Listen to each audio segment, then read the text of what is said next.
I get what she's saying about subcultures and that things change and like you should look at the nuanced situations or subcultures. I totally agree with that. But the only thing that I will say is that when giving dating advice or life advice in any capacity online, you have to be granular. I think people on the left give the absolute worst dating advice. You have to say something that would apply to the most amount of people in the most amount of cultures. That's how you give dating advice. That's how you give any advice online. You know, yes, all advice online that's actually good is basic advice that almost anyone can do. I think the expectation that men should be living on their own is an unrealistic expectation. And I might be. She's actually insane.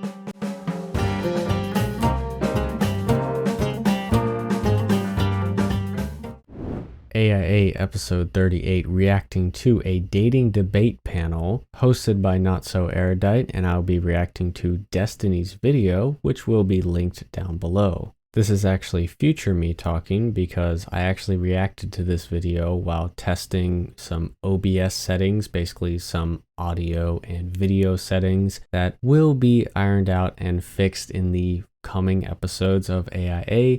But that's kind of why the audio and maybe video are a little bit choppy in this episode. And also the final side note being that I cut out half of the debate panel because it was over 2 hours long and my raw video was over 3 hours long. So only the second half of the debate panel is actually in this video. So if you want to go watch the full debate panel, the link will be down below. But mainly, I wanted to upload this because of one person in particular, and that was Aristocracy's. I think a lot of her dating advice was overall not very helpful, but you can be the judge of that. Anyways, enjoy the episode. Between two genders. None of these things are being looked at as positive or negative. They're just realities that exist. Not prescriptive. Yeah, they're just realities that we have to like keep in mind. That's all I'm trying to say. Because when we start losing tabs of like what is actually happening, then we start making weird statements like men and women's power difference isn't that big, which will now we've gotten into now how do we talk about like sports or how do we talk about like dating? Like now we've gotten into really weird areas where we're kind of erasing other important conversations that we need to be having because we're not acknowledging like what's actually going on. No, the reason I ask is because like the entire conversation about like rape started with like biological differences between men and women, and I said the strength difference is not meaningful when it comes to dating. Sure, but I think the strength difference I think is a little bit meaningful when it comes to like hookup interactions, which is arguably the lead into dating. Like. But these things in general change based on time period and stuff. No, they don't. I agree with you. Yeah, I agree with you that like biology often plays a role, but how biology plays a role depends on what are the current needs of that society and everything. I don't think that's true. I don't know why people keep saying that. You don't have societies where women were out there like waging war, or you know where they were doing like heavy lifting, or where men were bearing children. Like this is not true, right? For the most part, like our gender roles and our sexualities have been pretty static throughout our 10,000 years of human history, recorded human history. Yeah, but gender roles, I agree with you, but gender roles do not equal patriarchy necessarily. Right. Well, that seems to be the case that's generally how it plays out for a variety of reasons, but not that that's a good thing. I'll say that every time. I don't think it's a good thing. It just is a thing. Yeah, even in societies that were super matriarchal or had other systems of power, like where the elders were really dominant, women still primarily were the caregivers of children and men hunted and all of that kind of stuff. But they still had a different demonstration of how they showed power and who was dominant. So like even though I agree there can be like certain individual like similarities that probably have some biological inferences, how it shows in the details of that society can be very, very different. So I think it's like you don't want to just be like super simplistic, just be like, well, it's biology and that's why like all yeah, I agree, but we can't even you can't even get to that conversation because people won't even acknowledge that in the beginning. Like because we haven't even started to talk about anything interesting yet here. We're at the area of like, can we please acknowledge some level of reality? Because the interesting conversation afterwards is, okay,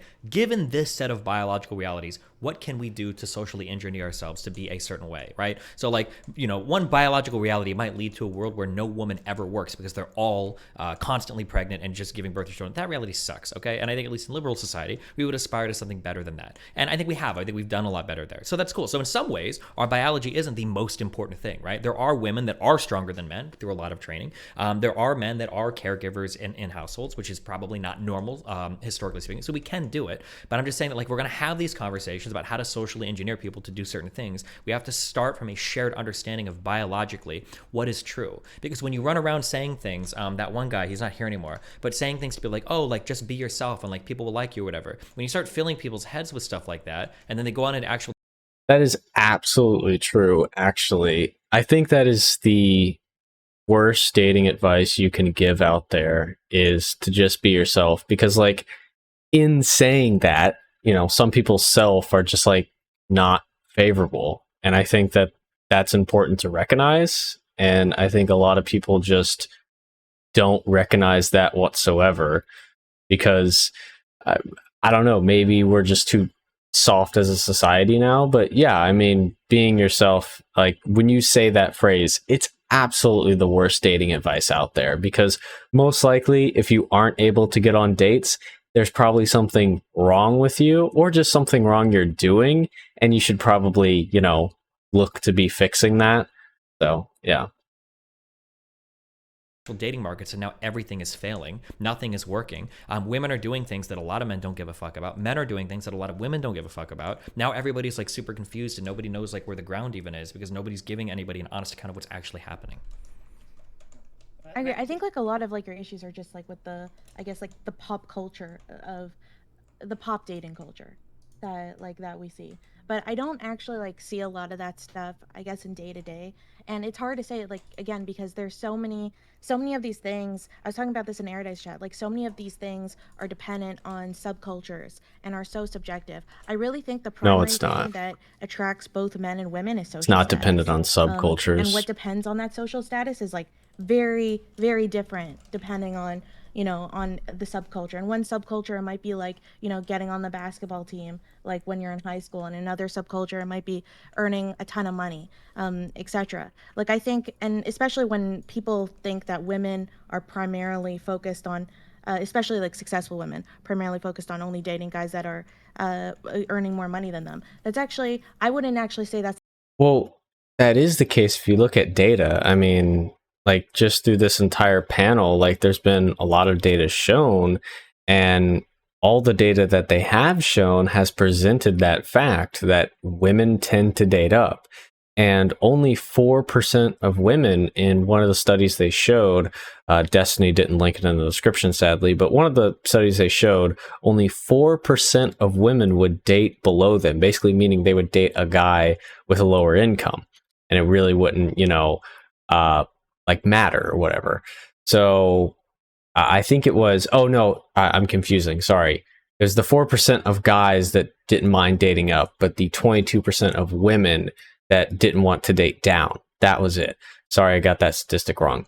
But I mean, that's 1/4, almost 1/5 of women saying that they won't date down, you know. And when you look at successful women, yeah, even them, it tends to show in data that they want to date up. I mean, again, am I a, you know, expert sociologist with a PhD and has wrote multiple papers on this subject? No, I'm just a guy on the internet who has read some studies and, you know, is well read in this subject and can make some assumptions, but I'm not about to, you know, just make some broad claims here. Again, I'm just some guy on the internet, so don't take what I say with absolute truth. Everything I say, take it with a grain of salt, obviously. The case, it's usually they want a man that has either equal or higher social standing, like social status. So if they were like, say, successful in business, they wouldn't mind dating a guy who wasn't earning as much, but if he's a famous politician and's got super high social cred, right, and gets invited to the fancy balls, she probably wouldn't give a shit. That might be true, but you're talking about social statuses in the United States, at least, are wealth. Very linked to money. Yeah, it's almost inextricably going to be linked to money. There's very few examples that we can think of people of very high social status who are going to have like very little money. Like that's true. Just doesn't. I can't think of anyone famous who's broke, or who is broke for long. Like, also argue that comparing like very like large inequities from like very, very poor people to very, very rich people. But say if like we're just looking at like a smaller pool of just upper middle class, I don't think you start getting significant like diminishing returns. stops being as significant. For Eris, like specifically, but you talked about like say like status, right? So let's talk like let's like briefly like break down what at least like in say like American Canadian like society is like attributed with status for both like men and women, right? For women, it's like about being like extremely physically attractive. It's like about like demonstrating youth, and recently, which is really cool, it's about being successful. It's about being wealthy. It's about being powerful, right? For men, it's much less like they'll be like eye candy, but like being super attractive as a dude is not nearly like the same sort of like standing in society or gives you the status as women. There aren't say like, you know, a unemployed but that depends. like model, right? Like no, but what I'm saying is like sure it depends, but on average, right? So we're talking about like the status, like the way that men and women right now in society, I'm not saying this is good, Cam. I'm saying that this is what happens, is that the way they achieve status is different. And so if we want to try and level that field, we have to say, you know, make it more okay for men to be attractive himbo house husbands, but and like also make it like, and we're currently working on like allowing women to be super successful like Giga Chad investors. But even if you look like say like successful women right now, right? A lot of successful women right now, they still like play like the which maybe don't know what that was. It's like, you know, a high powered like CEO, or whether it's like, you know, like aging actresses. Like there's the joke about like in Hollywood how like actresses kind of like just disappear when they're like when they turn like 40. How that gets demonstrated is very different in different societies, right? And in different subcultures. I don't think it is. Like I've existed in multiple different subcultures just in growing up in Canada, and the way and what's considered attractive both in men and women is insanely different. Like I'd push back on that hard. Canada and the United States have the most similar culture to like I mean, I wouldn't say like the two most similar cultures across the entire world, but I mean, if we're looking at the closest culture to the United States, it's definitely Canada. Like definitely. Like you might be able to argue the UK, but I would say that Canada and the United States, you know, we sound the same. You know, you can't really distinguish a Canadian accent from an American accent unless you're talking about bumfuck nowhere Canada or bumfuck nowhere country accent American. But like most of us sound the same. We do the same stuff, and overall our cultures are relatively the same. I would definitely disagree with that. That you know, what we value here in the United States and women versus men is going to be the same in Canada too. Like, I don't know what she's going on about. What's considered attractive and like in an Orthodox Jewish man is like being super educated, and being really knowledgeable on your Bible, and okay, that's a rabbi. Like really that's like obviously in a lot of these category, things, like, but okay, they change like based on different subcultures. I think like when we're giving people advice, if we're talking about like overall government policy, which I feel like we're not, then looking at averages is useful. But if we're talking about like advice and just like giving average advice to individuals, then saying like, yeah, you got to look at your subculture and what's achievable and what's looked at as attractive. For example, so the idea of like a trophy wife. When people have this image of a trophy wife, I don't think that in very, very wealthy circles, that I've seen like in the United States and in Canada, in those wealthy circles, like the old idea of a trophy wife just is not a trophy wife at all. Like that doesn't exist anymore. A trophy wife still exists, but they're different.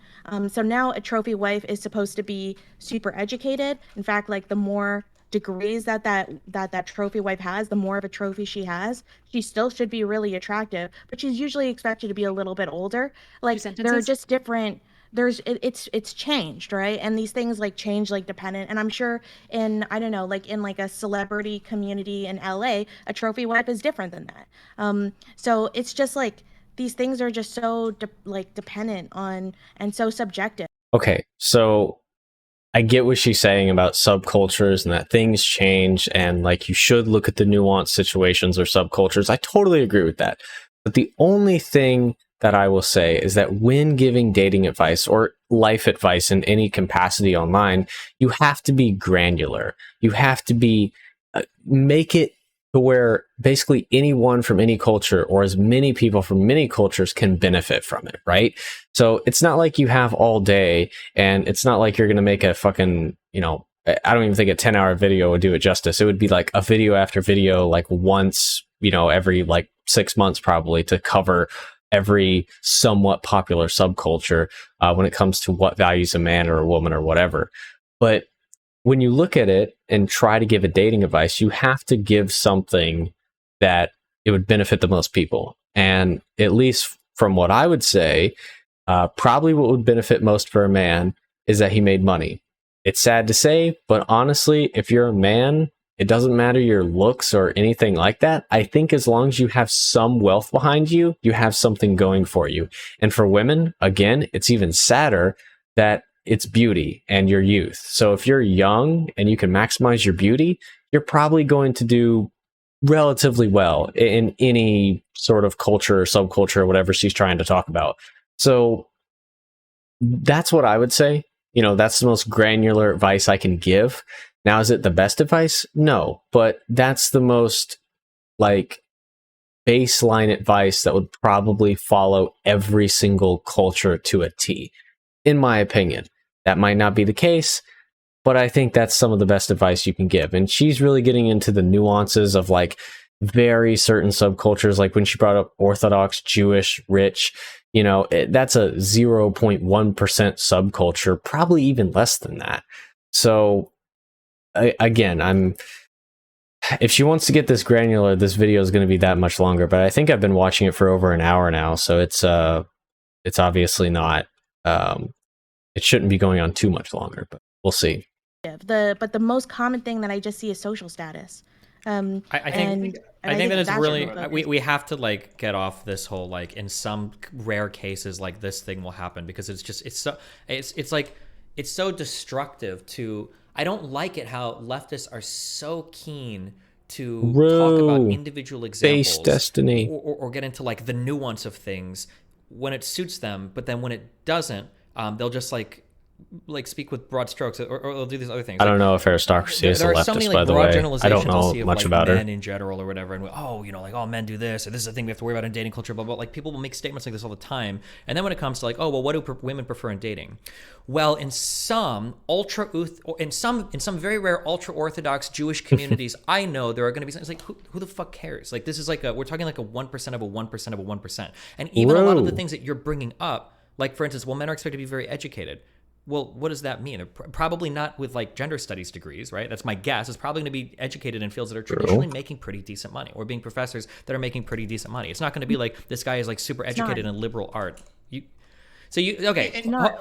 you're bringing up the group of people that make more money than literally any other fucking group in the entire world. Like, why would you like? I'm talking about, because I was talking about Orthodox Jews, because they're the richest probably group in the entire world. Versus with Orthodox Jews and non-Orthodox Jews. Right. And sure, and I'm sure there are some differences, but for the most part, this is going to track like 98% of the time throughout society, probably even in these subcultures. Sure, there might be some varying differences, but it seems like your frustration is, first of all, I'm not a leftist, right? So if you're bringing up criticisms for leftists, I usually will agree. Not with a you. leftist. So I feel like it's kind of, sometimes I think, like, especially like with the comments you just said, it seems like those positions are somewhat like reactionary to those leftists, rather than like, you know, the positions themselves that you would normally just subscribe to. It seems like you're very frustrated with how lefties or like pop liberal culture talks about these things. Yeah, like I'm frustrated because it's wrong, but but my views aren't, which I think is valid. But my views aren't reactionary. My views are that if I'm going to talk to an audience, right, I'm not going to sit here, because reactionary would be me saying like, oh, your personality doesn't matter at all. Oh, if you're a man, all you need to do is make a lot of money, beat the shit out of women, giga chad, you'll be fine. Oh, if you're a woman, older than 24, better kill yourself. No chance for you, right? I'm not saying shit like that. You're dumb. No, that would be reactionary. What I'm saying is reality. This is the reality of the world we live in. Don't opine for some subculture that you don't even know where these people exist. But like, here's the reality as it is. If you want to be successful in these types of dating markets, right? You basically, the only people you could list right now are red pillars, because people on the left are going to come at you with this, oh, well, just be yourself, and like, you know, lots of people prefer different things. Well, thanks, chief. That doesn't help me with anything, right? Like that piece of advice is meaningless. It's feel good over compassion. I mean, exactly. Like I've wanted to do a video on this, but yeah, I think people on the left give the absolute worst dating advice. And, you know, people in the red pill community, they give dating advice in a traditional sort of manner, conservative manner, that type of manner. But when you really look at it, they, you know, giving it in that conservative manner, you know, it skews conservative, obviously. But people on the left, you know, all their advice is like, oh yeah, be yourself and people will like you. It's like, Well, that might be true for making friends. Maybe that is the best case for like actually making friends. But for actually being in a relationship, it's a little bit harder than that. And it actually takes some amount of work and some amount of like personal responsibility, training, bettering yourself, all of those things, probably even more. But I don't hear anyone on the left really talking about that, except when Destiny talks about it. But again, it's not like he's a dating advice channel or gives a lot of dating advice in general. I've not heard a lot from him, especially because he said that his life is a, it's not traditional. It's not like a lot of people are living his sort of like lifestyle. So, and he's also like very charismatic and obviously has money, so that helps with actually getting with women and sleeping with them. But yeah, I mean, I don't hear anyone on the left giving good dating advice. No one on the left says that. I agree that advice. Like, I agree with all your criticisms. Like, of there, it's like totally valid. It's just it's the conclusion that you end up coming to. Wait, what is the conclusion that I've come to that you think is incorrect or reactionary? He didn't come to a conclusion, I don't think. I wouldn't say necessarily incorrect, but like this exactly. Walk it back. that this is just like always what is attractive, and that's always because it has been. Men, but that's not necessarily true. It absolutely is true. In almost all of societies, men are typically valued for their accomplishments and women are typically valued for their age. That's shitty. I think that's a shitty thing. But like through 10,000 years of human history, more or less, that's always been the case. So if we want to break that mold, we can, but you have to start by recognizing that fact. I just don't find it super useful. Like when we're talking about like giving advice to people, right? Like Eris, like I'm sure like you know the ins and outs of like inner Jewish dating. I know fucking nothing about that, like whatsoever. And like my fellow anti-Semite Steven, when I give like dating advice, I normally mean like to try, because we talk about pop dating. That's what we're talking about right now. Like talking about like in general, what can men do? Because like again, I live in Virginia, right? Maybe my advice isn't super good for men living in Utah, but there's probably some similarities I can give to a man, regardless of his geographical location inside the United States, that can probably help him with dating. That can probably, in Cam's case, help him be less of a rapist and like make him more successful. While like saying, oh yeah, you can be a special snowflake and do whatever you want to do, but just realize that if you're not providing anything of value to women or you're not interested in any particular way, then you probably need to find something like about yourself to change, right? Like you can be a quirky fucking me. Like I have fucking anime posters all over my apartment, but I also like I'm a single guy at 20. Sorry, I'm a guy at 24. I have a 2-bedroom apartment that I pay for by myself. So it's like you're allowed to be quirky, but you also have to like check certain boxes, or at least it makes it easier if you check those boxes. And like everyone like Destiny's chat knows this. Like I'm a fucking schizo poster. Like, but I'm schizo as fuck, and I still like pulled it like decently. So it's like it just depends. Like, but there are still things that like are benchmarks or base marks. And when you can't agree upon those descriptive realities, I feel like you guys are overestimating the benchmarks. Right. That's what I'm saying. I think on average, like when it comes to like good dating advice, like techniques and stuff are probably like can be really, really useful.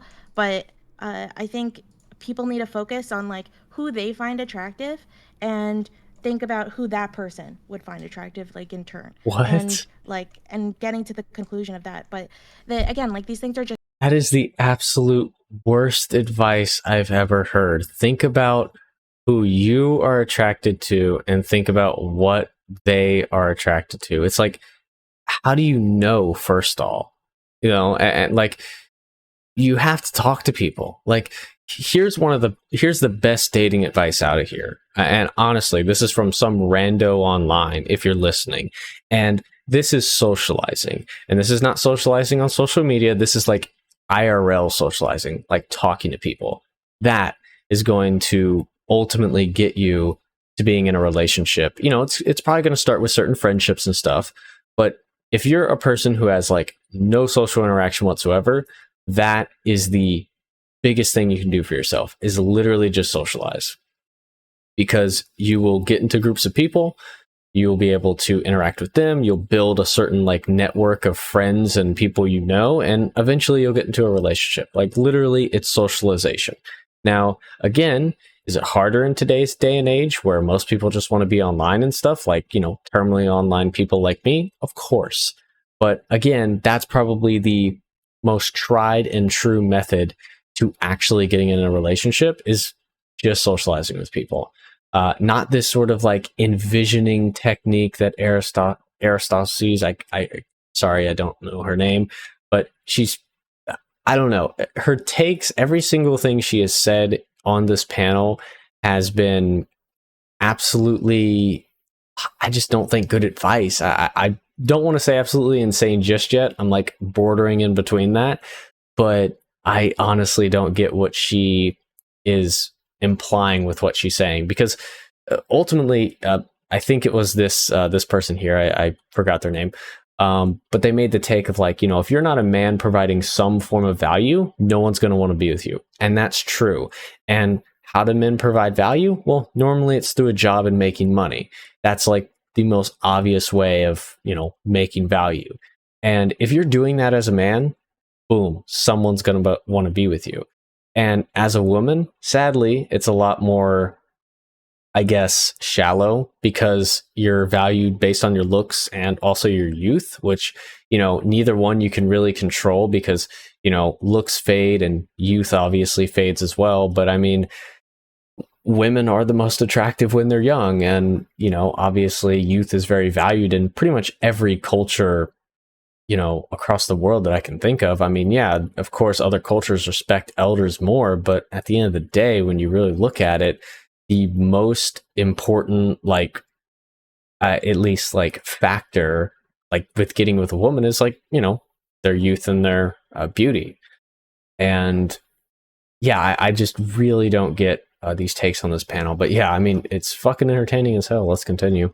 Just so different and so dependent on different subcultures that it's like you want to be careful, but from not just putting something completely blanket down, because it's just not always the case. I think we're in. Okay, the blanket. Let me just cover this real quick. The reason you're putting this sort of blanket down is because when you're giving dating advice, and I said this, is you have to be granular.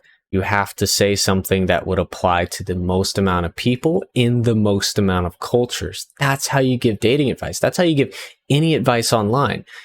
Yes, all advice online that's actually good is basic advice that almost anyone can do, because the reason is you're presenting it to a crowd of online people that come from all different cultures and all different backgrounds. And if you want to draw a good audience, because that's what most people want to do online, you're going to give the best advice that applies to most people. And again, I think that Aristocracies, I think that's her name, is sort of giving advice to a certain person and is not thinking about 99% of people. I mean, obviously she gave the Jewish dating example, which, hey, that might help, or Orthodox Jewish dating example, which could help some people. But how many Orthodox Jews that are looking to date are probably watching these people? Probably not many. I would wager 1 to 2%. So giving that advice is not really helping that many people. It's helping that percentage of people, but you also have to think which are also single. So again, I really don't understand her points, but continue. For this panel, we're going to stick to the questions are relevantly general and broad. So we have to make some general broad claims about society, because that's what I've required in the prompt, right? Eris, I will send you those 2 prompts as well, just so you're not. I don't know the question. Yeah. So I'm going to actually. Sorry, 1 second. I misspoke. I have a partner. They're going to get my ass. I'm sorry. You're good. So I'm going to go back to the 2 prompts. So we can probably all agree that there are some aggregate differences between the 2 groups, right? And there's other groups as well, but there's some aggregate differences. What are some fair criticisms and societal expectations for men that they're not meeting? Basically, kind of the question, how are men kind of sucking as partners in a modern dating lens, commonly, right? And how can they improve? Okay, based on everything we've just said, here's the number 1 branching point, okay?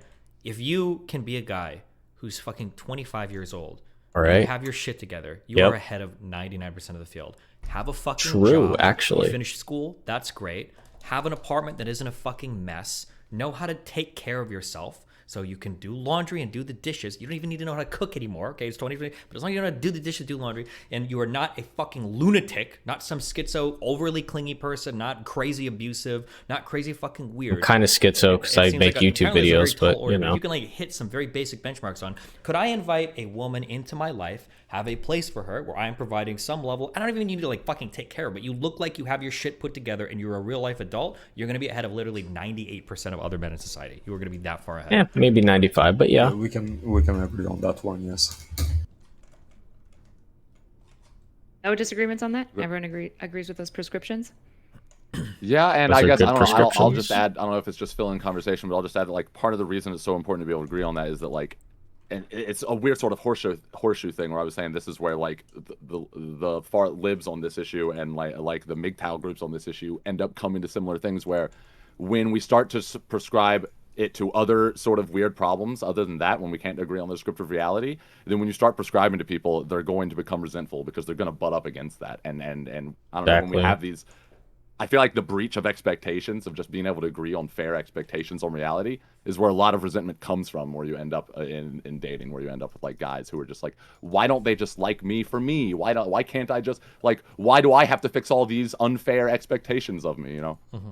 But one of these like common things that I think is a real challenge like in the dating world is primarily like that where it feels like we're in this in between phase in terms of like broader culture when it comes to gender norms and expectations and all this stuff, where it actually ends up being incredibly unfair in a lot of ways for both parties. And depending on the relationship, it can sometimes really lean towards one party. Like, for example, I know a lot of girls feel very, very frustrated that it feels like in order to be seen as like an ideal mate, they have to look perfect, and the beauty standards are just continuously going up and being crazy. And on top of that, they also have to have degrees, and then they also have to have a job, but they still have to be the primary caregiver. And still have to cook and still have to do all those things. But they also have to look like a cool girl that like eats all the time and all of that kind of stuff, because if it seems like they care too much about their figure, then they'll look like one of those lame feminine girls, but then they still have to have a perfect figure.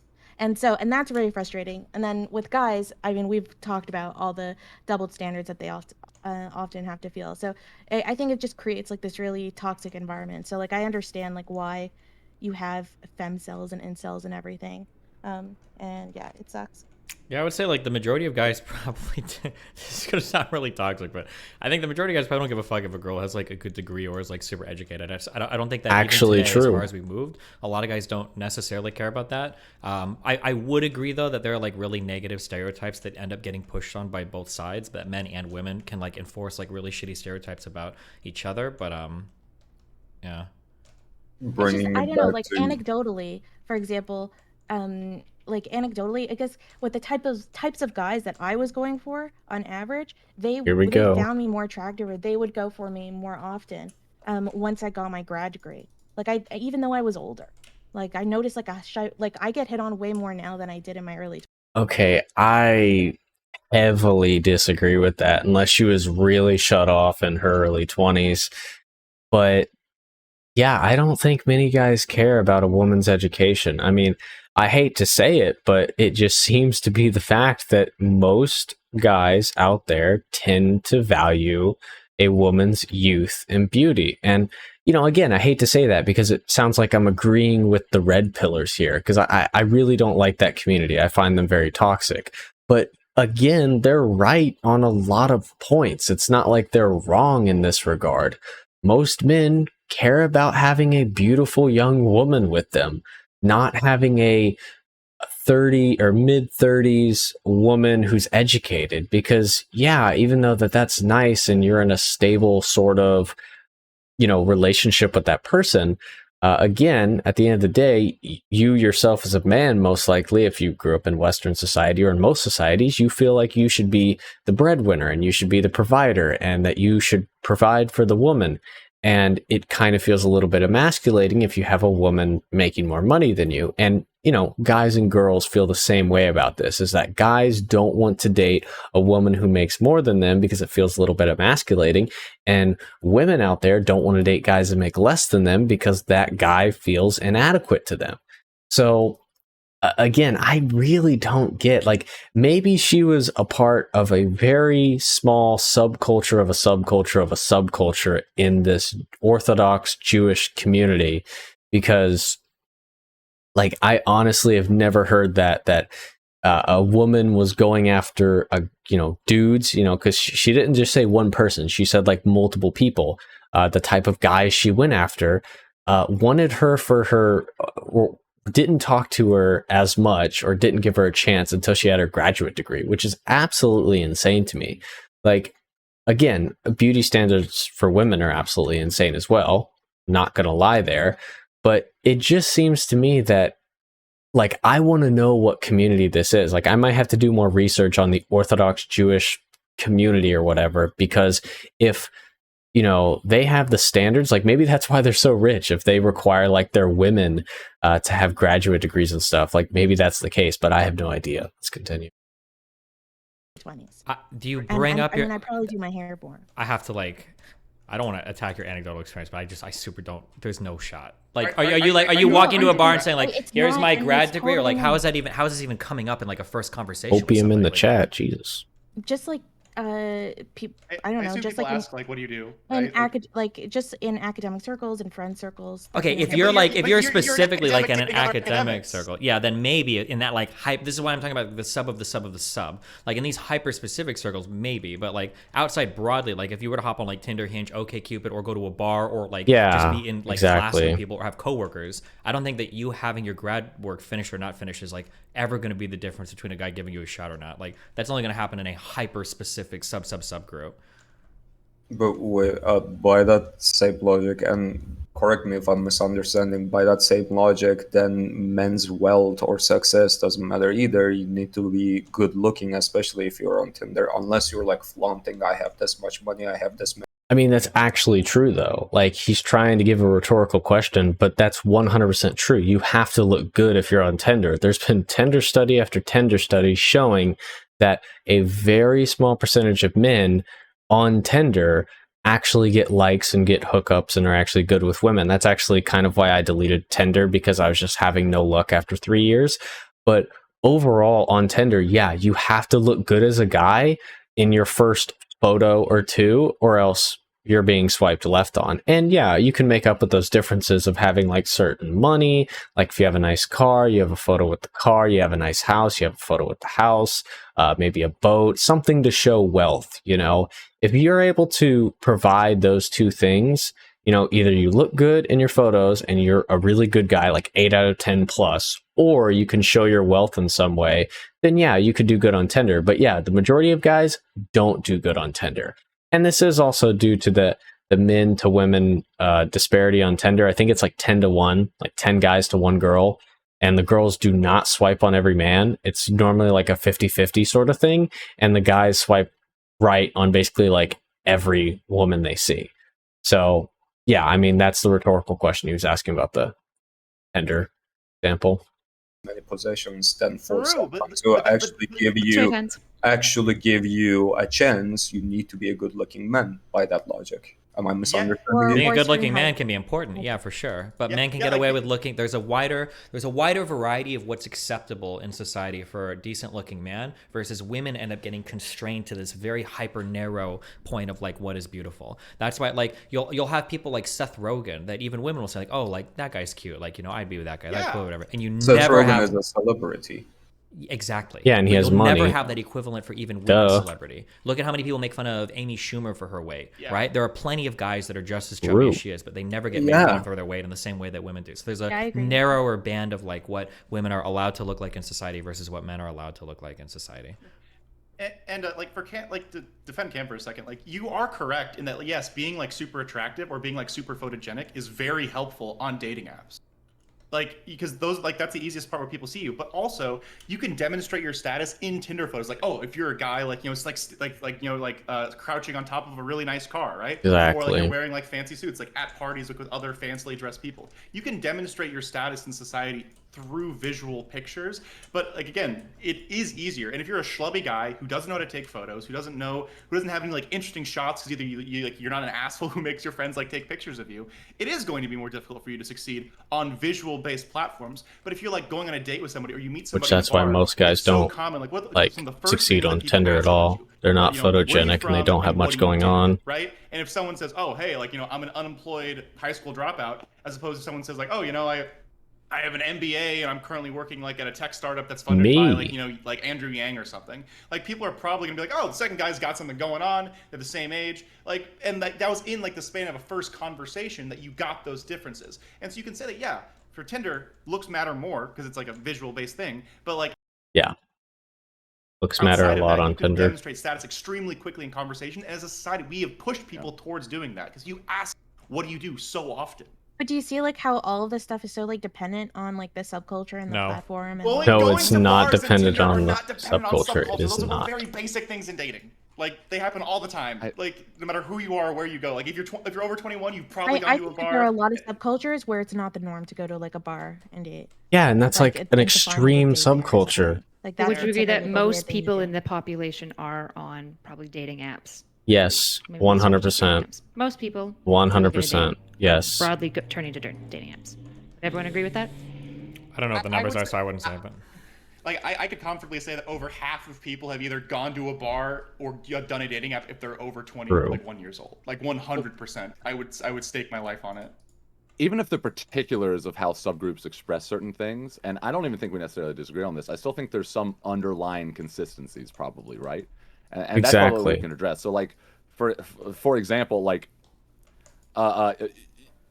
even within like just to use your like, I don't know, academic or Jewish subgroup, like some well-educated Jewish man or something like that, like even within that subgroup, like there's some commonalities here. There's some commonalities of like competence, of stability, of like, I don't know, not just being, to use lazy language, not being some lazy fuck who's just not doing anything with his life, right? Like, there's some kind of commonality here between these things, and like, and sometimes within certain, like, one example of to appeal to your argument, like one example of a subculture that I've experienced has been like there's a lot of girls out there. A lot of guys don't even realize this. There's a lot of girls out there who, like, I've heard girls say things like, man, you know, I don't care if a guy's just a total gamer nerd, but if he can rant and rave passionately about those DPS optimizations, man, I love that shit. And it's not because they give a fuck about DPS optimization, but regardless of whatever heuristic they're using, I've heard that girls do like passion and things. There is a subgroup of girls like that. Analogy would be, I don't know, competence or passion, or not being some apathetic fuck or something like that. Well, there are norms, right? Like, and I'll go back to the Jewish example because that's just my experience. I've never done online dating, so I don't know if that's probably why. But in the Orthodox Jewish world, in both those worlds, in both the Orthodox Jewish dating world and the wealthy, educated Jewish dating world, right? They're two different, even though they're like similar. Very small subgroups. In both of those worlds, your age as a woman is important. So Destiny's completely right about that. And I would say probably in most cultures, age is important for women primarily. The thing is that what determines and how that something we agree out, in the details is different. So what is the age that is considered young? So in the Orthodox Jewish world, what's considered too old to get married is 22 to 25, and after 25 it's just like you're basically dead. Okay, in the non-Jewish dating world, that's considered incredibly dead. Sorry, in the non-super religious world, that's considered incredibly young. And if you get married before 30, you're considered like a loser who hasn't accomplished anything. And in the Orthodox Jewish world, it's like totally different. So again, there are these underlying factors where they are important, but how they demonstrate themselves look different. And what that age is, and what that number is, and how attractive someone is, or how they demonstrate that social status, that's what will change. I'm not really sure, like, I'm sure like it's really helpful, but again, like, I think in regards to general trends, I think meat was, I would say it's more helpful advice like for a person, and no matter what you do, right? If you don't want to have to change everything about yourself as a dude, right? Like, so like you only play video games, you only watch anime, you're like the whitest of the white, like you never go outside, but you decide to go outside, and like for your first Tinder date ever, being able to speak like, you know, competently and passionately about things you actually care about is super sexy. Because if you're just schizoing out the entire time, you're not saying anything interesting, like, oh, like I, you know, like Destiny could say like, I go bot and I die again and again and again and again and again and again, and he never talks about like, you know, the intricacies of league and teamwork and stuff like that, and like how everyone on his team is terrible. People probably won't like appreciate that conversation the same way. So that is super helpful. But again, like I'm struggling to like about how applicable what you're saying is beyond just saying yes, status is different and it can demonstrate differently across society. But yeah, like you also just said that younger women like are more appreciated in traditional Jewish cultures. Younger women are apparently more appreciated in like general culture as well. So like, I'm just not like sure I'm not sure how beneficial it is to talk about like subcultures if we're trying to give like generalized advice for improving like the dating scene for men, or like giving men advice like on how to date better. Like exactly, like 100% he stated what I would have said to her, is that, you know, we're trying to give general dating advice to the most amount of people possible, you know, coming across every culture, group, race, whatever, you know, anywhere around the world, basically.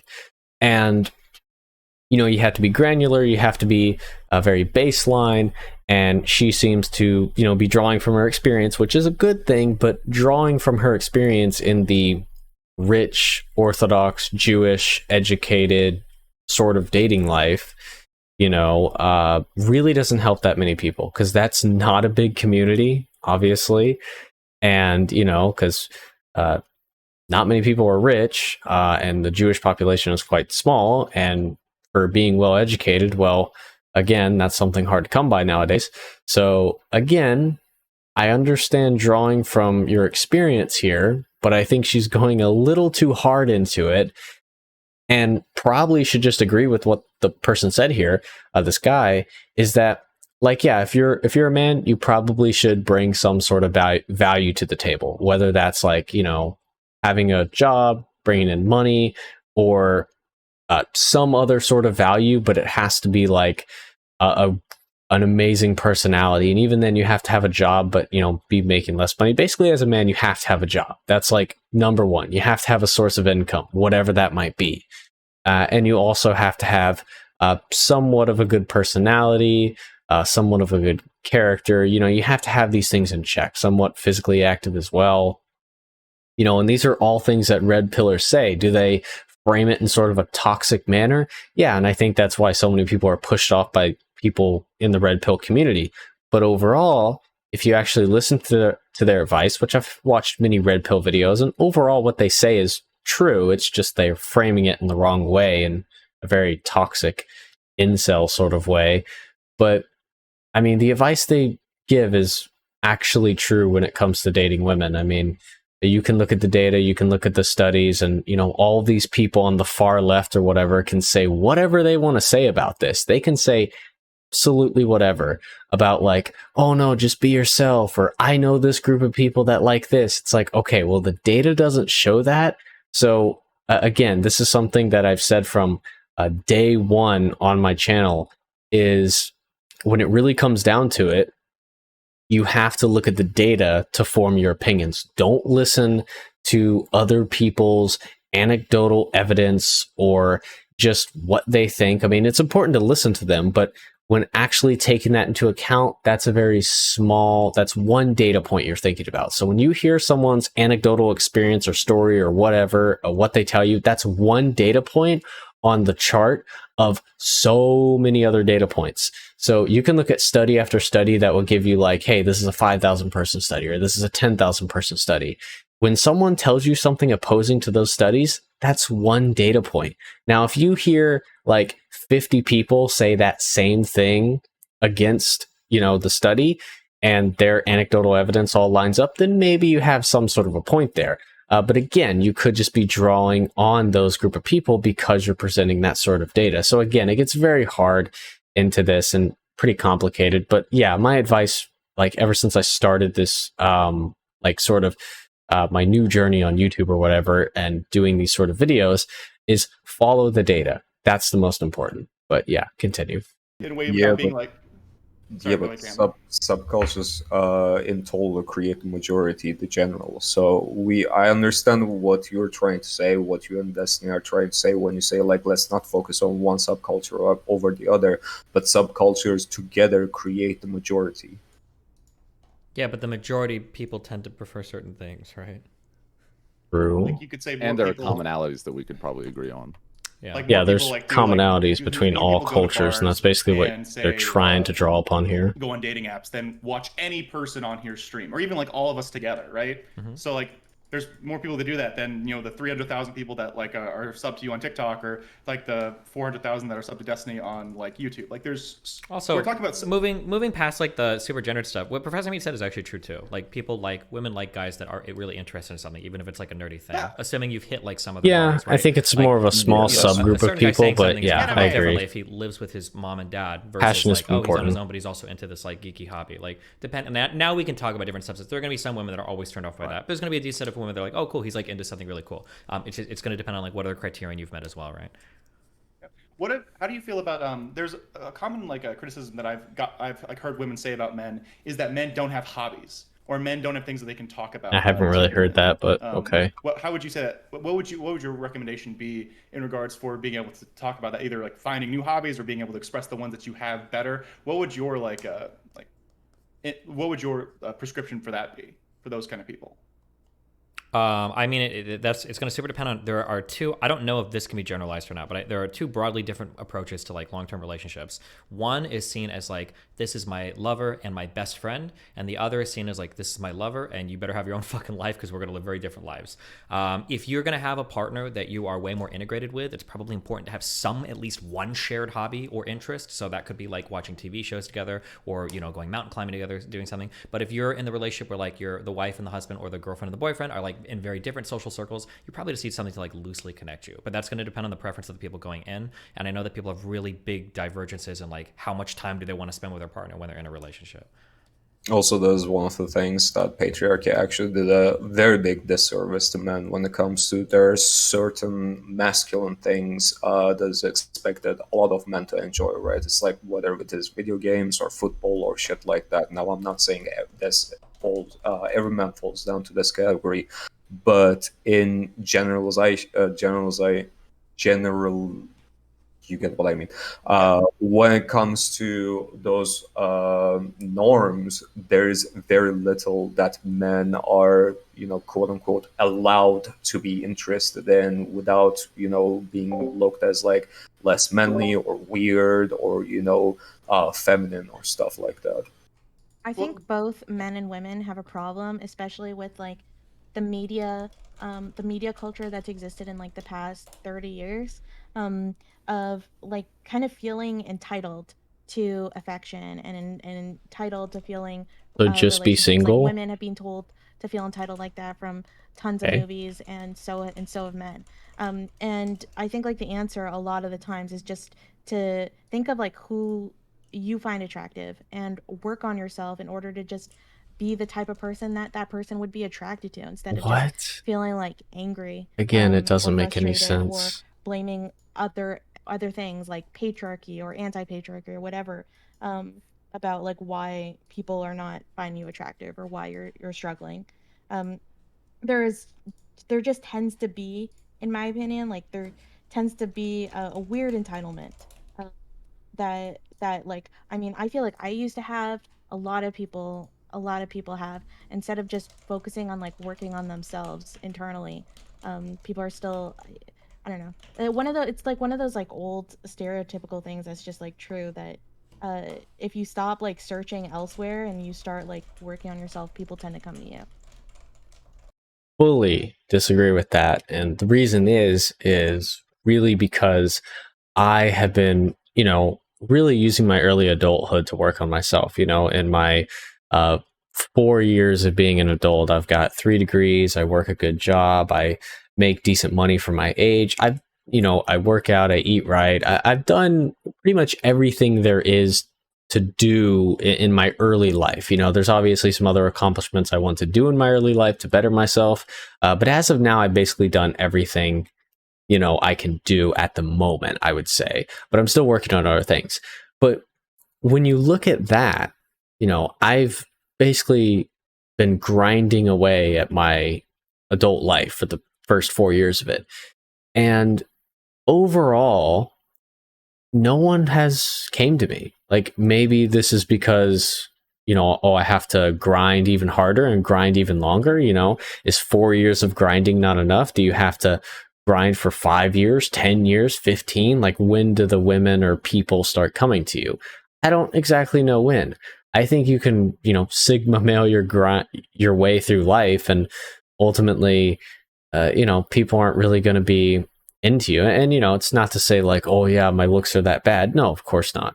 But I would just say that I hard disagree with that sort of sentiment that, yeah, if you just be yourself and you like work on yourself and you're like the best person you can be, people will come to you. That's not always true. Maybe it is for a woman, because normally the guy pursues the woman, but women don't normally pursue guys. And I haven't had any woman attention throughout my entire, you know, at least adult life so far. And I've been, you know, grinding away and just doing the best I can. So I don't really know. Maybe she meant it in a different sort of way, or, you know, whatever. But judging from what she said on this panel, from, you know, everything she said before, I don't know at this point.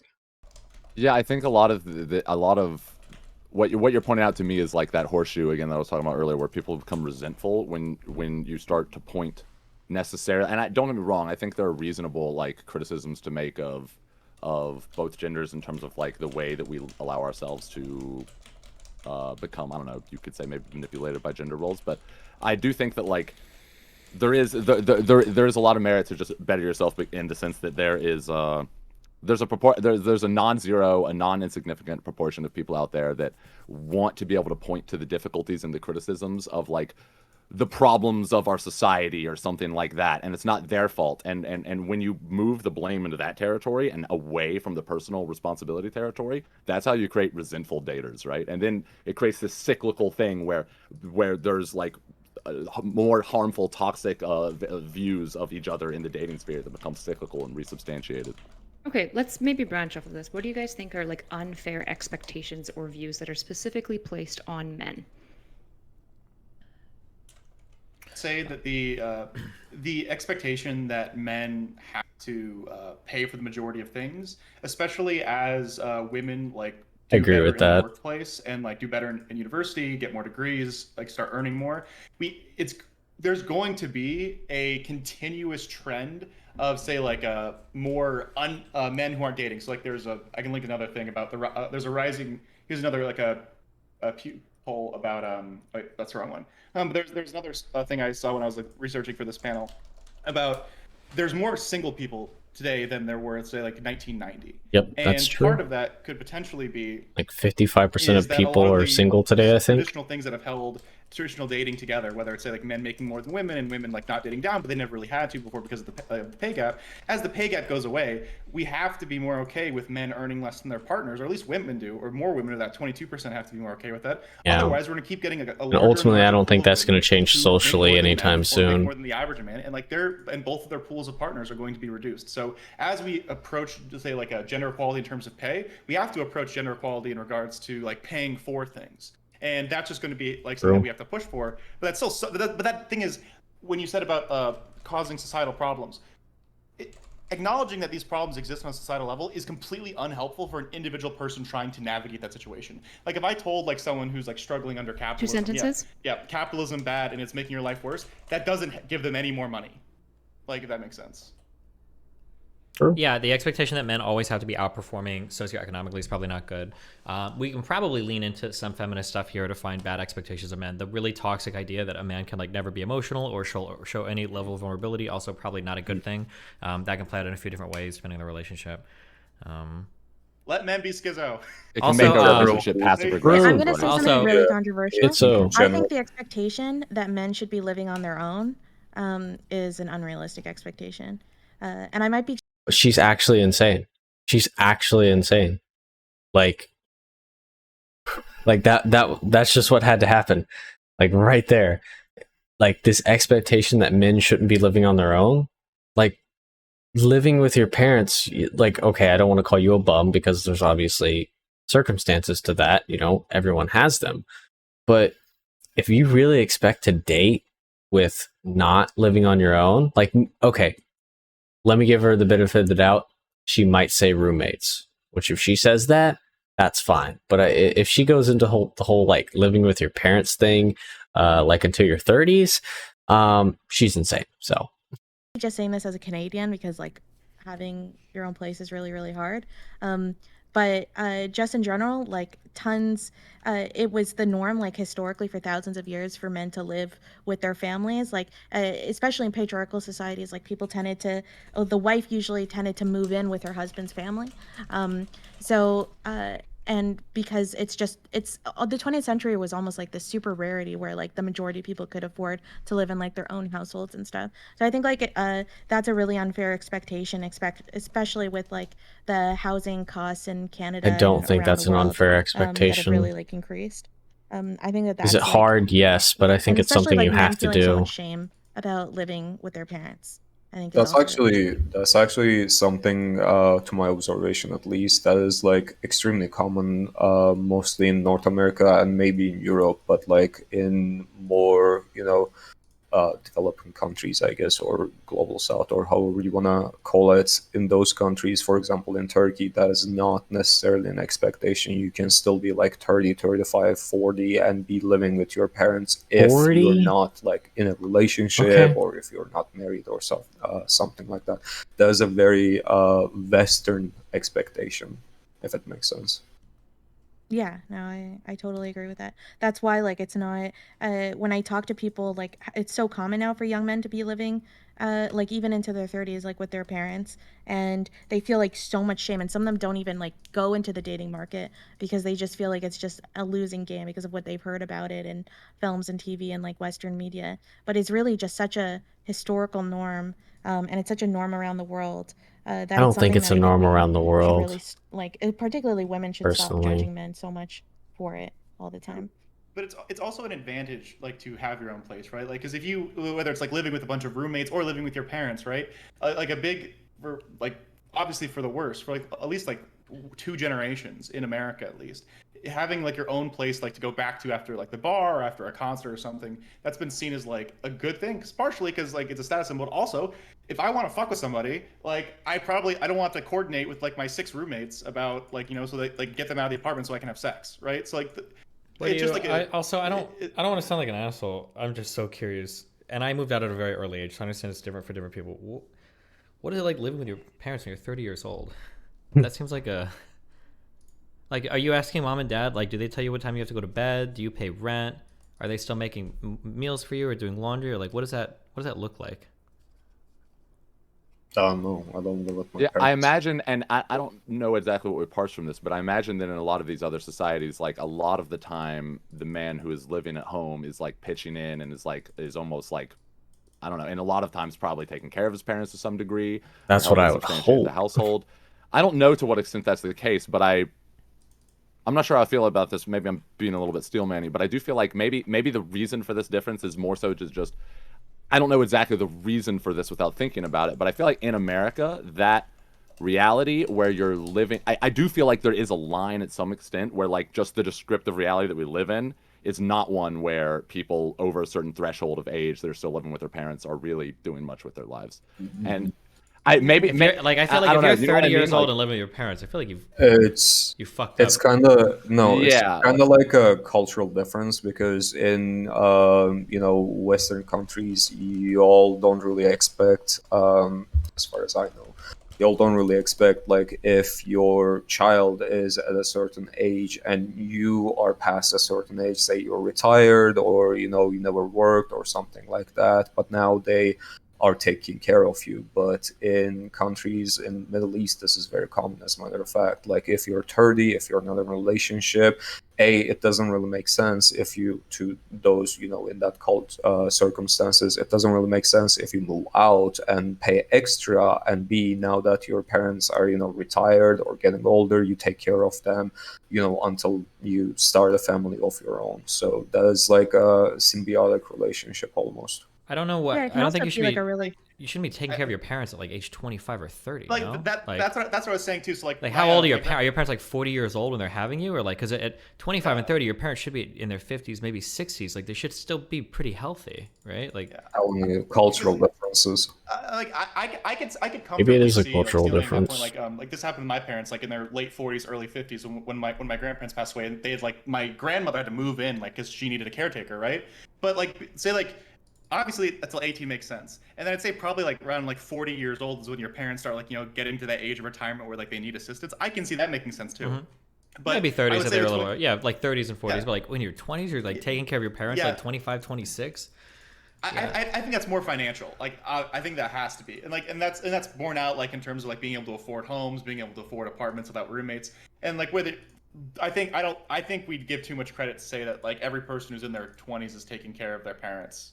Like if they're or maybe they're them. just making a really financially like smart decision. That's true too. You could be saving like. Because I I lived out agree when I with was a making teenager, right? And financially because of smart that, decision like, in if I had today's lived with my economy, parents, but yeah. I would have so much money now. Like I would have saved so much, and be able to like afford to buy and all of that kind of stuff. So there's like, and I know a lot of people who do the same thing. And some people want to do it, but they're just terrified of that shame, or they're worried it'll lower themselves in the dating market or something like that. When Well, it it can be like a obviously really lowers smart yourself thing in to the do, dating market. for various reasons. I don't think it should be something that's like shamed at all. I don't think it should be like shamed either. It just I think it's a sign of the times. I think there's too many people. Like 20 years ago, if you lived with your parents, you were a fucking loser. But now, I think it's like what 30% of like people under like 30 are living with their parents, something crazy like that. Like at that point, I don't think it's I don't an think it's individual that high, failing, but it's a societal thing. maybe it is. And at that point, you should probably stop seeing it as an individual failing for like specific issues like that. I could still, but it's still a status symbol now, like where it's like, oh, the 70% of people that aren't living with their parents, they look even more like. I guess here, so this is like I can see this being of two worlds, right? So here is something that I would give people advice on. When you get a job, you need to make sure that you fill out your, I think it's your W-9 that needs to be filled out correctly so that your tax withholding is not too high. Because if it is, the government's gonna take a lot of money from you, and then at the end of the year, you're gonna get a big tax refund, which is pretty bad. But for a lot of people, that tax refund is actually probably a good thing, because had they gotten more money every paycheck throughout the year, every month, they would have just wasted the money on dumb shit. So I think about the living with your parents in the same way. If you live with your parents, you're working, you went to school, you got a degree, and you're doing it because it makes financial sense or whatever, but you are pretty independent, you're probably fine. But if you live with your parents and you're 30, and mom and dad make every meal for you, they still do your laundry to help you out, they pay for your cell phone, you're working like 12 or 14 hours a week on a part-time job, there's a problem here. By 30, if you're still living as a child with your parents, you have severely fucked up. Yeah, that's I agree. Because what you said about how If you're living as a child, yeah, I would agree. Because if you're making like say if you're living with your parents and you have a full-time job, then unless you're absolutely dumb as fuck and you're spending every like cent that you have, you should be saving money at some point likely to move out of the house, right? Like that's like supposedly that's the idea, is if you're using it as a financial stimulus, it's to get money to get out of that situation eventually. Like unless you want to do like a multi-generational home, which is I love my family, that sounds fucking miserable if I'm being honest. Yeah, I think most women I imagine would probably be pretty like not judgmental if like they found out that you were like 30 and living with your parents because you were taking care of them, right? Yeah, like, and if you like you work full time and you do your shit, you handle your shit. It's like, yeah, I live with my parents till whatever, like I pay rent or whatever, like you got your shit under control. I think it'd be okay. Yeah, it's just Yeah, about but you'd the have point to at like which really you seem to defend indicate yourself with it. reliance. Don't you think so?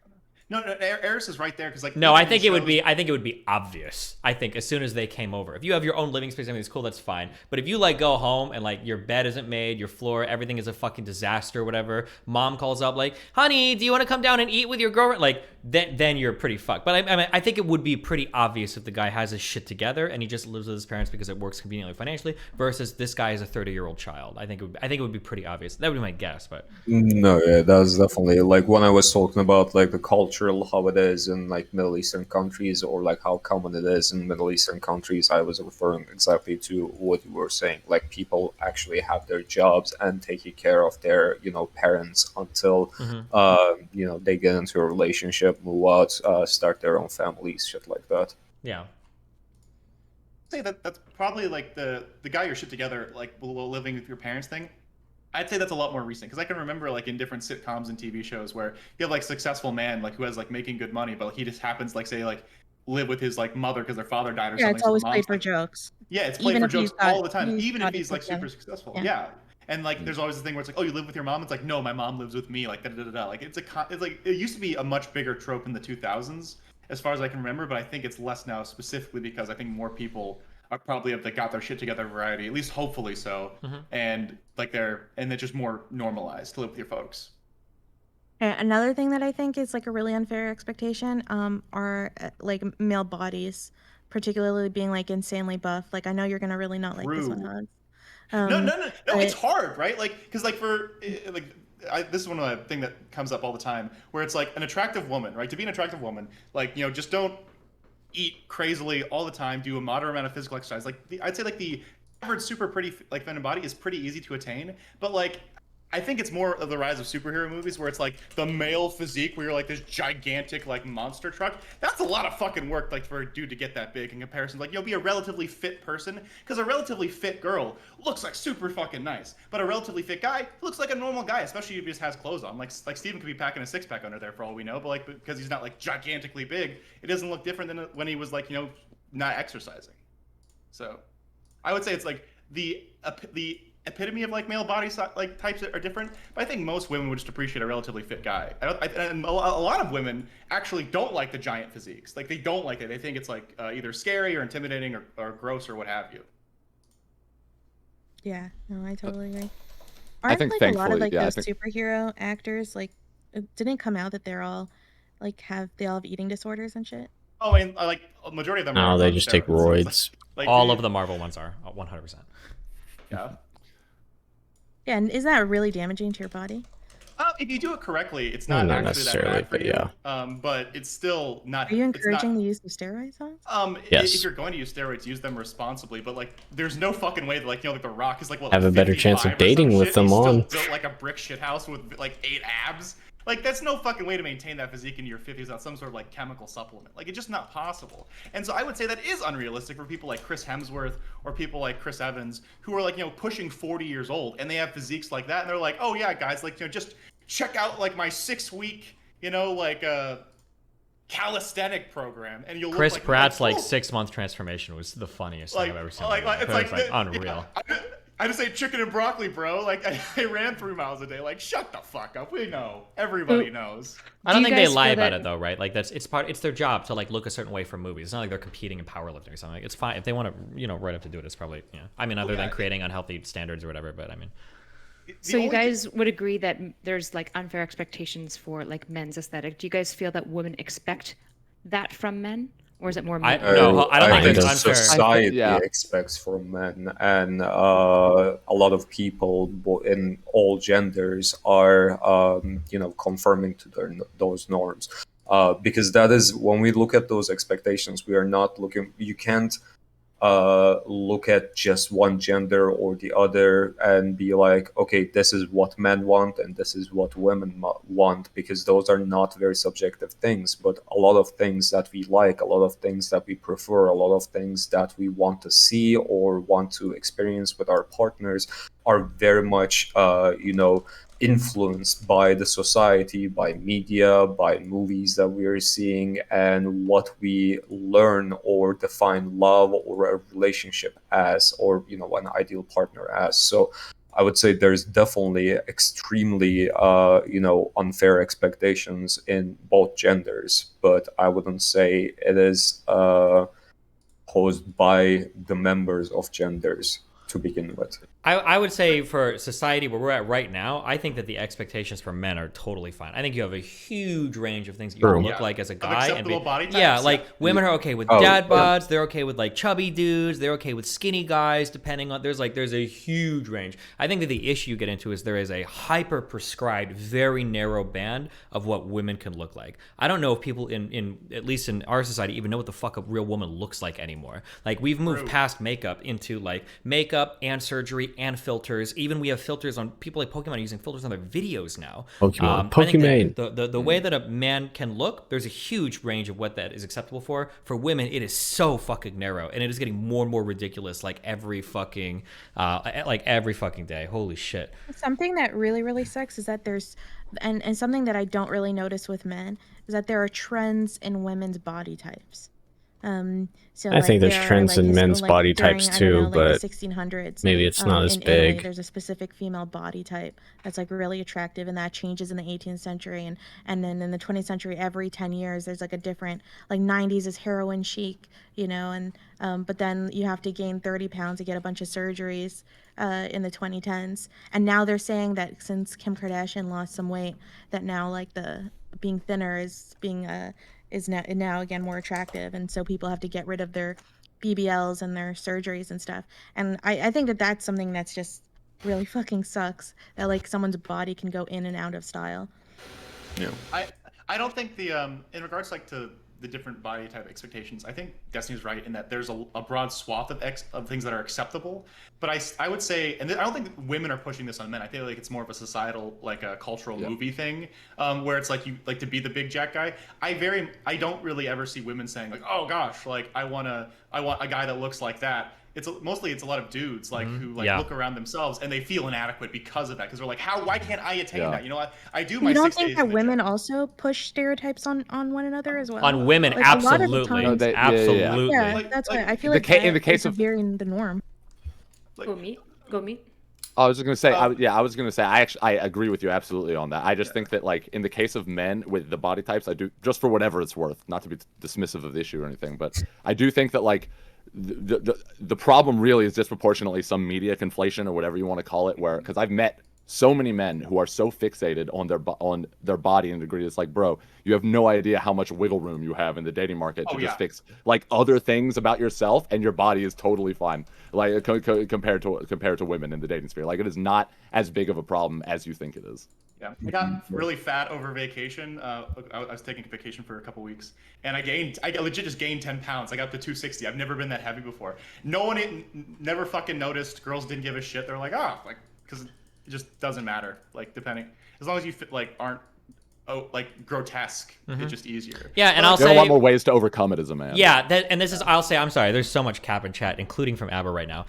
It is just a reality. If you think anything different, you've been watching way too much Fresh and Fit or whatever your guys' brains are getting poisoned on. Like, when it comes to movies and culture, like, yeah, women are, you know, hardcore, this, I like to watch, like, fucking Marvel and all these guys or whatever. But when it comes to real life, as a man, like, and it's funny because you guys will talk out of both sides of your mouth. People will say shit like this, like, if you're a man, you have to look a super certain type of way. But then on the other side, you'll be like, man, ugly men can get with any woman they want as long as they're rich. Well, what the fuck is it, right? As a man, I don't know who just said it. Wait, I think it was either Professor Mead or Hans just said that if you're a man, there's a lot of things you can do to elevate your status in the eyes of a woman by being successful, by being confident, by being funny, by having money. There are tons of things you can do as a man to elevate your status. But for a lot of guys, they don't give a fuck what a woman has, what she's accomplished. Like, if you're fugly, if you're butterface, if you're whatever, they don't want anything to do with you. Men have tons of ways to overcome. And if you want to deny that, that's fine. But you have to pick one or the other. You can't be like, oh, well, ugly guys, if they're rich, can get with any girl they want. And then also say like, oh, well, women all want guys look a certain way. That's not true. There are way more ways you can get over it as a man. Is there anything then that...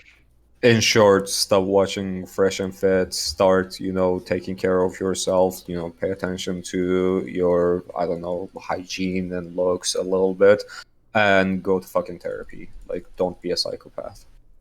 Is there anything else you guys think is unfair toward men that, like, not that they're failing in, but society puts unfairly on men? In dating, specifically. Isn't that what we just talked about, or were we? I was just opening because I'm going to transition towards the end. Okay, so I wanted to make sure that I have one more thing that might be super random, and I don't know if it would apply, but I feel like people put our society, normal society, like puts too much, basically like puts too much responsibility for someone finding a partner like on that individual. There's very little like matchmaking. The only matchmaking that we have now is like online dating, and there's obviously a lot of issues with online Your dating. job to And find it's your very focused partner, on, you like, really can't do much about just that. people like swiping on your photo and all that kind of thing. But I think in general, like, I wish our society was much more focused on like matchmaking and helping people find partners and all that kind of stuff. It's pretty true in that outside of how do you meet like partners, right? It's on Tinder, it's at like bars or social events, or I feel it's like all those ways are or really shit. yeah, no, you're right. Or it's like introducing, like, I like hooked up with some people like while I was on vacation. I have an open relationship, it's okay. But like and a part of that was like I got introduced to like some really nice two really nice girls and a really nice guy by a friend of mine, like when I was visiting them in Cleveland. And I was like, oh, this is really great. And if I hadn't like known him, I wouldn't have met them. And like there was no way, because they weren't on dating apps, they weren't doing that sort of thing. So it's like having friends that can introduce you to other people is so like much of a benefit. Well, I'm In talking terms of about like something building more relationships. legislative than that, like government mandated Wait, girlfriends. why would we go there? Jesus. Actually based. Finally, I'll get a girlfriend. Right. Anyone down for government mandated girlfriends? Yes, based. Well, naturally, but I'm biased. I'm lazy. God, there's an invisible spaceman around. I don't know. I think like there's so much expectations on, on just like the chance that you'll just meet someone occasionally that just happens to be incredibly compatible with you, and you just happen to find attractive, and they just happen to find you attractive. Like, I don't know, like the chances are just so insanely low. And it's just really weird that especially now that most people don't go to bars and are not like super social and like IRL, it's like no wonder people are like lonely and don't have partners and stuff. Like we have no way to introduce them to people. Yeah, there's a decreased amount of like not just men like not dating, but like women not dating too. Oh, like it's affecting men more, but it's Right. affecting both genders. Like they're both struggling with that sort of thing. Yeah, the problem is that men are autistic as fuck and can't have emotional relationships with each other. So I think women are able to substitute out a lot of what they could get in a relationship with other friends, and men absolutely cannot do that. Yeah. You can't be vulnerable with your bros; they'll make fun of you. Like I don't know, Well, true. all my male friends are just insanely lonely. Yeah, because and they don't even the have good, one- because men don't have good friendships. Yeah. Like women will Yeah. talk to women about like very emotional things and have like very fulfilling, cool friendships. And like men will like talk to each other like and act like it's a normal conversation and then literally commit suicide right after they hang up. Like it's an Yeah. unbelievable disconnect Actually between the true. types of So how relationships. do we get men to I'm not, put bros before hoes?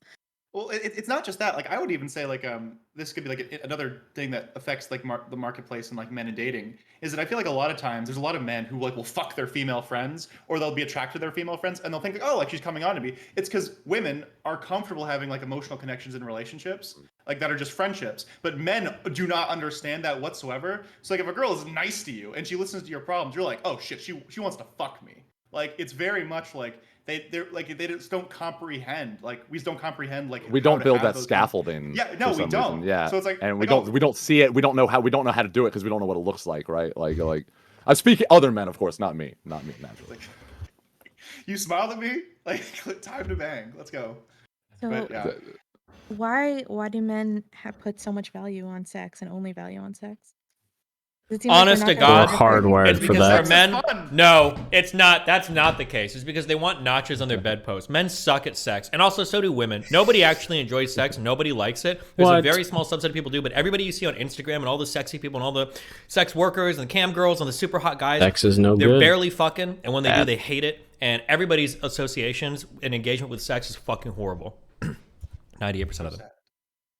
I think people fantasize. I think a lot of people, especially people that are deprived of it, I think they think of sex. They put it on this weird pedestal, and they look at it like, if I can achieve that, then I will achieve validation. Like they look at it, and people will do this with other things, but one of the things they'll do it with is sex, where guys will look at sex like as the thing that they're missing, or as the validation that a woman can give them of themselves or of them as a man or something like that. To feed it, to like satiate ameliorate some insecurity. And I don't think it will. But I think a lot of times men, a lot of like incels or virgins who like espouse that kind of rhetoric or feel that way, who end up having sex, like feel disappointed, right? But I do think, for whatever it's worth, I think that's sort of like what's going on there a lot of the time. Okay. I think people want to have sex. I just think a lot of them are bad at it, and that discourages people. Yeah, I was going to say, like, what do you mean nobody likes sex?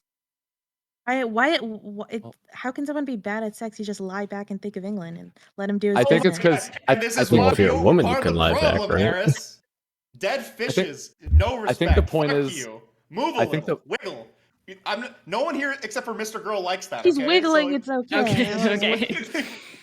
I think the point is that sometimes the things that a lot of people value about sex aren't really about the sex. It's because it's something that they attach to it in their mind, right? Yeah.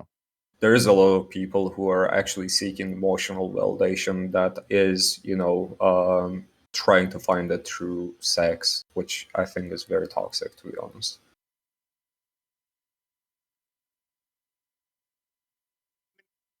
So when you say Okay, like so we all agree that nobody likes sex. It's just there for a second. I like sex. No, I love someone. No.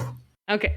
Well, I think we can agree that the problem so much isn't men being sexless, I guess, maybe, or maybe this is how I think about it, but the problem isn't so much men being sexless, but the way that they affix certain problems to being sexless and how that like perpetuates this like cycle of misbehavior. Isn't it a biological reality in that people like sex? Yeah, obviously. Yeah, your mom does. I feel like you're being inconsistent here. I mean, people like busting a nut. Like, is that the same thing as sex? Like, a lot of dudes just rub one out like 5 times a day. Yeah, but I'm sure it feels a little better in like a vagina. Yeah, not in a virtual one.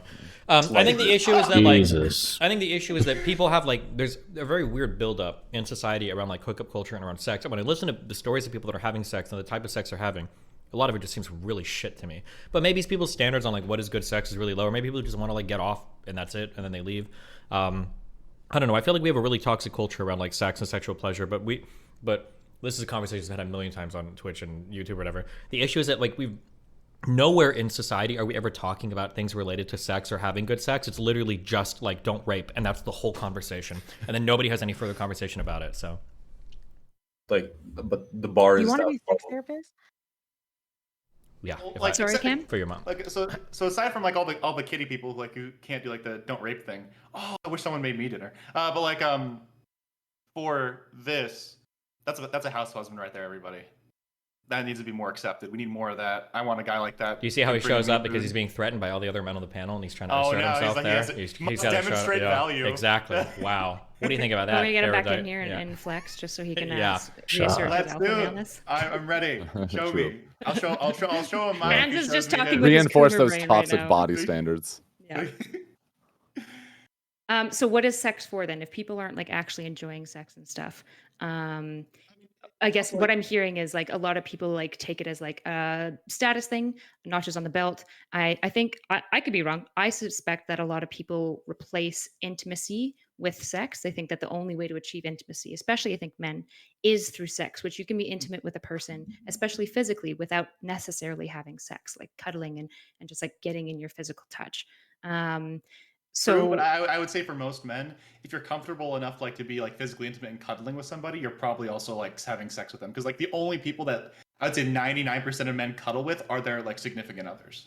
Why though? I would even actually go a step farther. Like guys are probably more likely to be comfortable having sex with somebody than cuddling with them. Right? Exactly. That's because of the fucking social conditioning, that like the pressure that is put on men to be like not emotional, not be vulnerable, not do nothing. Yeah, I definitely would agree. It's a lot of probably socially conditioning. High school or college culture also revolves around how many women you can sleep with if you're a man, and if like the more people you bang, the more men you are, the cooler you are. So we are taught as men, like cis men, are taught from like very young age to be less vulnerable, less emotional. Don't cry, don't talk about your emotions, be like macho, whatever. But at the same time, like fuck as many people as you can fuck, and that kind of messes up our fucking heads.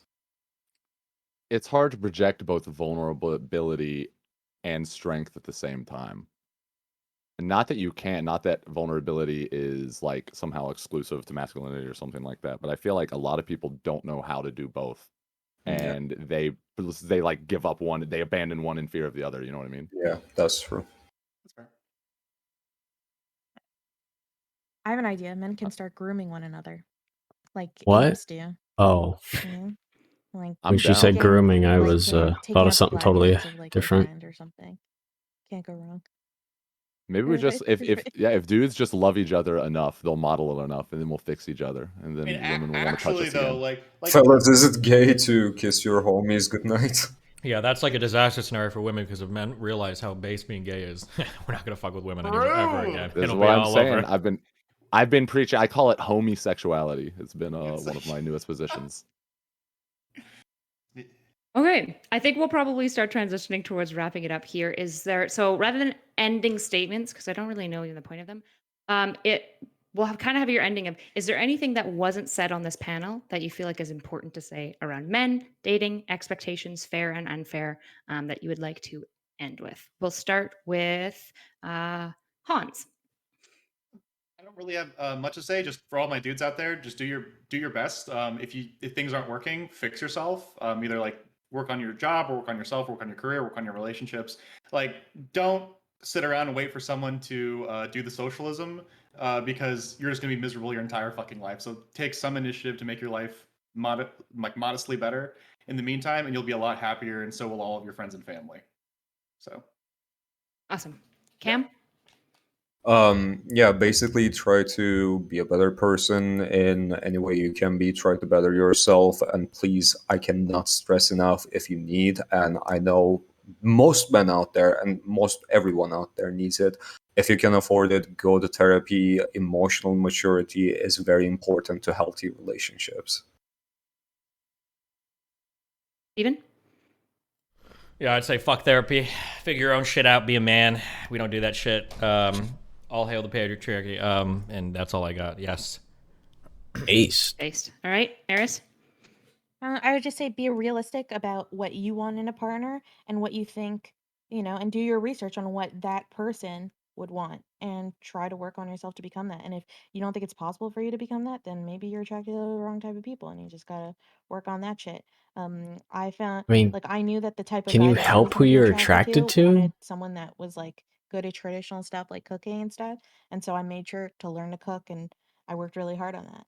So, Holy shit. I really want to know what people she was pursuing, because honestly, in this sort of rich, Orthodox, Jewish, well-educated dating community, it just keeps adding more and more words to it every time I say it. But, not only was the guys she was pursuing, multiple, not wanting to talk to her unless she had her master's degree or graduate degree.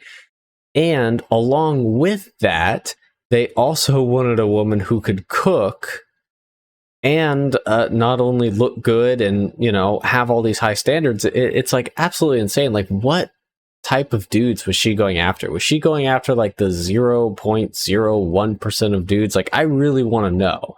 Like, maybe I have to do a lot more research into the, I'll just say Jewish community, because there's too many words to add onto it now. But I will try to do some research into them, because I'm absolutely I guess very intrigued on this, of the high standards that, she had to meet. I'd say that would probably be really helpful. Also, don't rape. Awesome. Professor Meat? Yeah, I don't know. Don't hate people or yourself for what they're attracted to. I think there's just a degree of tolerability that needs to be expressed here on both sides that helps everyone out at the end of the day, if we just are pragmatic about the situations we're in. Most of all, I guess I'll just say the thing that I feel most passionate about is we need, if I'm going to say anything to dudes out there, there's a way to combine vulnerability and masculinity, and there's not much of a roadmap for that in our society, but it's probably, in my mind at least, it's one, I don't know, maybe one of the most foundational missing links that I guess guys are experiencing. So I'll just say that. I got you, man. Just lift weights, cry on stream, and schizo post on Twitter. Listen, I'm not lifting weights, but I do cry on stream. I wanna drop something more. I wanna drop one more thing, because essentially we are for men. I guess we all identify as men, talking about dating here, but essentially if you're a man, if you're dating your partner, listen to your partner more than listening to us. Essentially, they're the ones that are going to guide you. They're the ones that are going to tell you what they like. They're the ones that are going to communicate with you what kind of a relationship they want, what is their expectations from the relationship. So listen to your partner first and foremost, and do go to therapy. Awesome. I'll give one shout out to not Eli Monty, since he died in a storm. He's not actually dead, but his streaming at least died. I actually thought you meant he did for a moment. Okay, now I'm going to be super selfish. I'm only going to say like 5 minutes of your time, though. So this is the first time I've moderated a panel. I actually recorded all of your guys' talking times the whole time to kind of track and make sure that we had, just to see kind of who was talking more and less. And I tried to cap everyone at a minute and a half for talking. Oh yeah, Steven. Weighty. Hopefully you can bench as much as you talk. If I ever see you, I'll kill you. Did you actually record the? Wait, did you record the total talking time, or? I'm going to compile that. So I did time sections because I was wanting to make sure nobody went past a minute and a half in a single kind of diatribe. I haven't compiled them yet, but if you guys want them compiled, I'll post them in this group chat. So just wait to leave this group chat until they're posted. Otherwise, you can obviously leave anytime. But before then, can you guys any feedback of how we could improve this? Was the size good? Were the rules good? Which is basically like... All right. Well, I guess that's the end of this debate panel. I guess I'm going to make this into an AiA episode. I didn't really expect that, but honestly, I just sat down to kind of watch it. I decided to record it while watching it, almost like a stream in a way, but, horrible internet, so I don't stream. But I decided to record it just because I thought it might be interesting. But honestly, I think that the Aristocracies, that's her name, her opinions were quite... I don't want to call her insane, but that's probably what this episode is going to be called. Aristocracies is insane, or is she actually insane? For clickbait, obviously. But she kind of was. Honestly, her takes were a little out there. I wish, maybe she elaborated on it more.